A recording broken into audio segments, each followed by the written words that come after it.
Hey friends, it's the Mrs. Wolfie from our half-acre homestead. As most of you know, I've said before, we could never be 100% self-sustainable on our half-acre.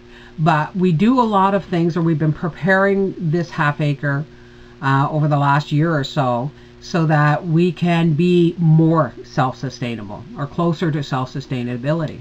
Like this year I'm planting heirloom organic Indian corn, mango beets, pumpkins and squash. These things, although we will use them ourselves, most of what we grow in the squash and the beets and the pumpkins and the Indian corn will go to feed.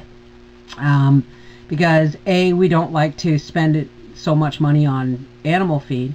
B, what we do buy is not organic because we live in the back beyond, and to go organic would mean an hour-and-a-half drive and elevated prices plus the cost of gas. So, but what we can do is we can mix our feeds with what we grow. But what I am doing is I've made up Pig Swill.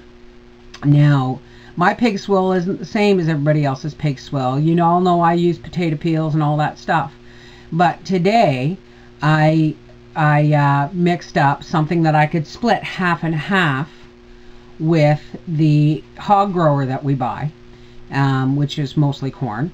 But we have a hog grower and we have what I made today. But a lot of you all out there who try and raise your own have a lot of things in your pantry, like a year's worth of rice or a year's worth of beans. So what I did today was I took the tops off my celeries, and I had some wrinkled parts of green peppers in the fridge, and I had some frozen tomatoes. I don't know why they were frozen and thrown in my freezer. They must have fallen out of the box or whatever when I was doing canning last year. And I put those all in a pot, and I had soaked about 2 cups of red kidney beans, and then I added about 4. Once I soaked that and I got it all to a boil, I added like 4 cups of brown rice or 5 cups of brown rice. That made a huge canning pot, and with that will do 3 or 4 feeds of the pigs, divided or mixed with the hog grower. So I think what this is about is, even if you can't be totally self-sustainable, you still have some control over what you feed your animals. And that's about that. So I'll show you what I did, and let's hope. I'm still getting used to the new video editor, so I just wanted to show you working on it, how we're feeding pork and chop. Yes, we do buy hog grower from the feed store, but it's expensive, and I like to know what my animals are getting. So today I'm making them some swill that we're going to cut half and half with their grower. And what's in this swill today looks pretty good actually, doesn't it? Is leftovers. Not leftovers. I had a package of red beans in the cupboard that was open. I brought this water to boil. I soaked the beans, and pardon me, sorry, my dog is getting old and blind and deaf, and if it snows she thinks there's approaching danger. Anyway, so what I did is I soaked those beans. I think there's like 2 cups, and I soaked them overnight, and then I rinsed them, and then I brought them to a boil, and then I've thrown in, there's some leftover chunks of bread that I had thrown, bread crust pardon me, Peppy, stop it! I'm busy! I had leftover bread crusts, so you'll see an onion in there, some, pieces of pepper that were shriveling up, a couple of tomatoes that had gotten thrown in the freezer. Anyway, and some old noodles that were getting old and stuff like that. And I'm just going to let this simmer, and we're going to show you. I mean, I'm pretty sure my pigs eat better than most people. We'll show you this when it's done. Bye-bye. Well, here it is, folks, the finished pig swill. Now this This is a big canning pot. This is a big stock pot. And I'm going to put this in the porch. This weighs about 20 pounds. I'm going to put this in the porch and let Howie supplement our hog grower with this. Anyway, I want my pigs to have a nice balanced diet, eh? So I'm not going to feed them anything I wouldn't eat myself. So there you go. Pig Swill. Yummy. These pigs are going to be so tasty. There you go. Big pig and little pig, pork and chop. And this is here what it looks like when I've mixed it half and half with hog grower. And as you can see, it's a pretty full bucket. And I noticed that the hog grower has a lot of corn in it, which is fine. But if you have stock, you know, like old rice, like I know some people have stockpiles of rice and beans and stuff like that. If it's getting old or if you have lots of it, it doesn't hurt to make up a big pot with some leftovers in your fridge of red beans and rice or beans and rice. And you know, I have another pot of it, like that big full pot has turned into almost a cake of rice and vegetables and stuff. And it will do really well, I think, for my pigs to have half homemade swill and mix it with half chop. If you're going to add meat to your pig swill, make sure you cook your pig swill. Any kind of meat has to be cooked, all right, and then cooked with your swill. If you noticed, I cooked my swill. You know, you don't have to feed all your animals all store-bought stuff. You know, you can piece it out with what you have and what you grow.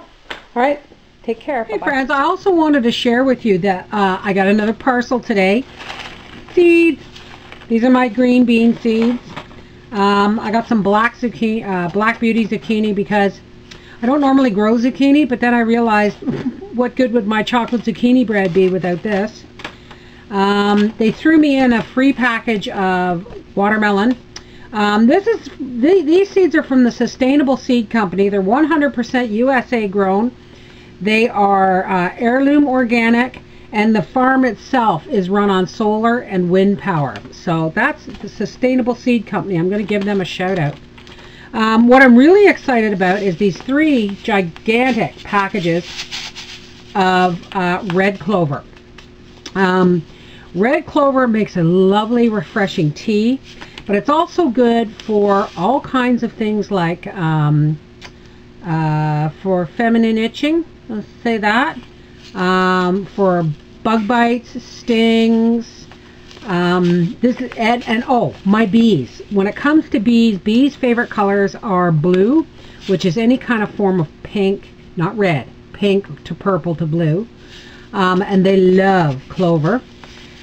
And it also, like I said, has medicinal properties, because we don't cut our grass. I mean, why would we cut our grass and our weeds?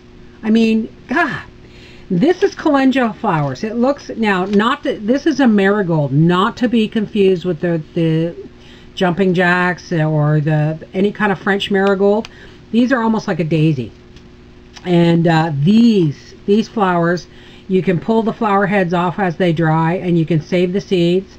These flowers make amazing eczema and psoriasis creams and rubs. I've done it. It works amazing. Plus they're yellow. Another bee favorite color, yellow and blue. And I have here Borage. Now Borage is another bee favorite, but it's also got so many medicinal properties. You can use this for everything from coughs to depression. This stuff, Borage, and they're blue, brilliant blue, little wee fuzzy flowers. And if I'm gonna, as I do plant these this year and work with them, I will probably do videos on that. But this book, The Complete Medicinal Herbal by Penelope Odie, if you can get your hands on this book, as you can tell, I've done a lot of cataloging over the years in it, but this book, along with any other kind of herbal book, this tells you not only the things and their properties, they're fully illustrated, and there's a whole section on how to make tinctures, oils, cold press oils, teas, creams, rubs, whatever. It's all in this book. It's a really awesome book. So, anyway, I just wanted to share that because like I said earlier in my video that a lot of the food we're going to grow this year isn't just for us. We're looking at feeding our bees. We're looking at feeding, you know, pigs and chickens and goats, and with a portion of what we grow, probably about 40% of what I'm going to grow is actually going to be animal feed. No mean trick on a half-acre. Anyway, this is the Mrs. Wolfie for our half-acre homestead saying, sustainable living is possible. It is. It is. And I'm really very excited about how this year is going to pan out. All right. Talk to you soon. Bye-bye.